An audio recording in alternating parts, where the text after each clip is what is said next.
صحابہ کرام ایک جگہ گئے اور جانے کے بعد وہیں کے ایک آدمی سے، ملک ایران کا واقعہ، دکان کھولے بیٹھا تھا، تو ظاہر بات ہے بہت بڑی فوج پہنچی ہوئی تھی، وہ بیچارہ لرز گیا اور اسلام کی خبریں بڑی اچھی آ رہی تھیں۔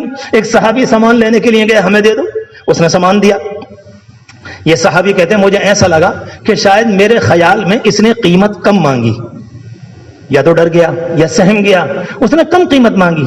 میں نے کہا کہ یہ جو سامان بیچ رہے ہو اس کی مارکیٹ میں یہی قیمت ہے، یہ میرے لیے کم کر رہے ہو؟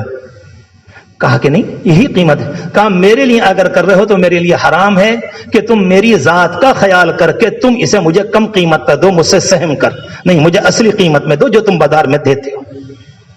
اس کے بعد کوئی ملک بچ سکتا ہے؟ کوئی ملک نہ بچے گا۔ اس لیے میں نے شروع میں عرض کیا کہ اسلام اللہ کا پیارا دین ہے، مگر اتنی بات ضرور یاد رکھیں کہ حساس بہت ہے۔ اس نے کچھ شرطیں لگائی ہیں اور ان شرطوں کے مطابق اپنے آپ کو بنانا اور ڈھالنا کوئی مشکل کام نہیں۔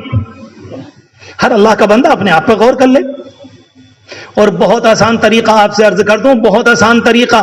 ہر اللہ کا بندہ چاہتا ہے اس زمانے کے اندر میری نماز اچھی ہو جائے، میری تلاوت اچھی ہو جائے، مجھے بھی رات کا اٹھنا مل جائے، میں بھی نمازوں میں رونے لگوں، مجھے بھی تلاوت میں لذت آنے لگے۔ ایک تو نماز وہ ہوتی جو میں اور آپ پڑھتے ہیں، ایک نماز وہ ہوتی کہ واقعی لگے کہ کسی کے دربار میں کھڑے ہیں اور کسی سے اپنی کچھ کہہ رہے ہیں اور کائنات کا مالک کسی کی کچھ سننا ہے، ایک نماز وہ ہوتی ہے۔ اگر کوئی اللہ کا بندہ چاہتا ہے، اور الحمدللہ سب چاہتے ہیں، اس کا صرف ایک طریقہ ہے کہ صبح و شام کا اپنا تھوڑا سا ذکر کا معمول بنا لو۔ لمبی چوڑی کہانی نہیں کہہ رہا، 100 مرتبہ استغفار، 100 مرتبہ درود شریف، 100 مرتبہ تیسرا کلمہ، بس اتنا کر لو۔ 40 دن 50 دن کے بعد بتا دینا مجھے کیا ہے۔ لیکن یہ چال کوئی اچھی چال نہیں ہے کہ وہی چال چلی آ رہی، وہی نمازیں، وہی پرانی، وہی جلدی، وہی 3 منٹ میں، وہی 5 منٹ میں۔ بلکہ افسوس تو یہ ہوتا ہے کہ جگہ سراترین میں گیا، 2-3 جگہ سنبھل میں گیا۔ آپ یقین جانیں کہ امام صاحب نے عصر کی نماز میں 4.25 منٹ میں سلام پھیر دیا۔ میں سوچنے لگا کہ میں اس اللہ کے بندے سے پوچھوں کہ تو مجھے 4.25 منٹ کے اندر پوری عصر کی نماز سنا دے، سنا نہیں سکے گا۔ آپ ذرا سوچو، 4 مرتبہ سورہ فاتحہ پڑھی ہوگی، 2 سورتیں پڑھی ہوں گی، التحیات پڑھی ہوگی، التحیات درود شریف، اس کے بعد اللہم انی پڑھی ہوگی، سبحان ربی العظیم کہا ہوگا، سبحان ربی الاعلیٰ کہا ہوگا، سمیع اللہ لمن حمیدہ۔ کیا تم نے کباڑا کیا؟ اور عجیب ہے پبلک کسی بھی امام سے احترام کے ساتھ پوچھنے کو تیار نہیں۔ میں بے احترامی کی دعوت نہیں دے رہا، کیوں نہیں معلوم کرتے اللہ کے بندو یہ کون سی نماز پڑھا رہے ہو تم؟ یہ کون سی نماز ہے؟ ہمارا کھانا اعلیٰ درجے کا، ہمارے کپڑے اعلیٰ درجے کے، ہمارا پہننا اعلیٰ درجے کا، ہماری رہائش اعلیٰ درجے کی، ہماری شادیاں اعلیٰ درجے کی، اور جب نماز کا موقع آتا ہے تو 4.25 منٹ میں بڑے خوش ہیں، لگتا ہے کہ فرشتوں پر احسان کر دیا۔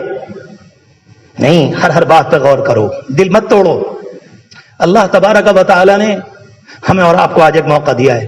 ہمارے ایک بزرگ گزرے ہیں مولانا اصغر علی صاحب دیوبندی رحمت اللہ علیہ، بڑے اللہ والے آدمی تھے، بوڑھے ہو گئے تھے، تو کسی سے کہا کرتے تھے کہ ہمارا حال تو یہ ہے کہ کوئی مسافر چلا اپنی منزل کی طرف، بہت سی اشرفیاں لے کر چلا، راستے میں سب ختم ہو گئیں، 3-4 باقی ہیں، منزل دور ہے تو انہیں سوچ سوچ کر خرچ کرتا ہے، منزل پر پہنچنا بھی ہے، اشرفیوں سے کام کمانا بھی ہے، اپنا کھانا اور پینا بھی ہے، اور بڑی احتیاط سے۔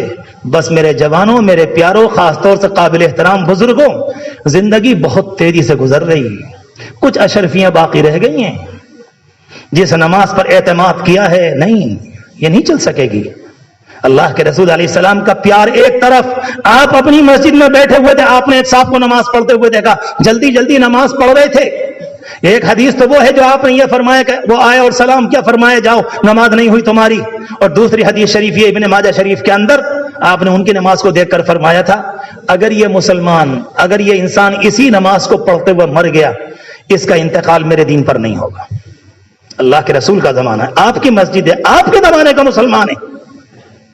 اس لیے حضرت ابو الدرداء کا ارشاد ہے، من فقہ الرجل ان یتعاہد الایمان، انسان کی سمجھ اس میں ہے اپنے آپ میں غور کیا کرے، میری زبان پر کنٹرول آیا نہ آیا، میری آنکھیں اچھی ہوئیں کہ نہ ہوئیں، میرے کان اچھے ہوئے کہ نہیں، میں کسی کو بدتمیزی تو نہیں کرتا، میں کسی کو گالی نہیں دیتا۔